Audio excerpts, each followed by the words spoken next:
An area that accountants are quite often blamed for by business owners is about being too negative and too much in terms of looking at the downsides of business.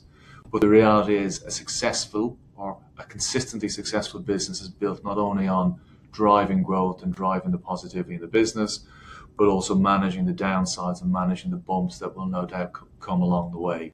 It's about doing both that contribute to that consistent business growth. So one area that I've seen quite often, or certainly more often than I would like to see, is that of business partners or shareholders typically falling out or ending up in a dispute or an unexpected issue arising that causes friction between them. And so what I say to business owners in that first flush of a positive business relationship when everything's going really, really well is that, have you thought about a shareholders agreement?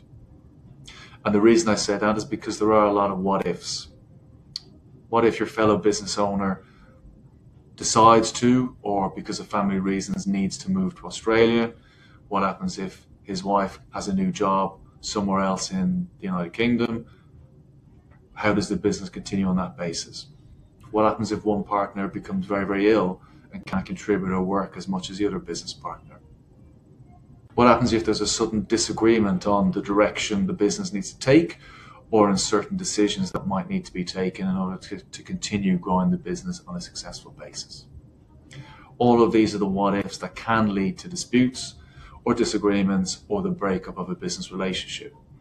And the great thing about shareholder agreements is, although they mightn't be very sexy or they mightn't be the most exciting piece of work for you to do at an early stage of your business relationship, what they allow you to do is exit gracefully or exit in a very organized and structured way that means it doesn't have to be personal, or if it is personal, the shareholders agreement allows you to exit without getting personal through that exit process.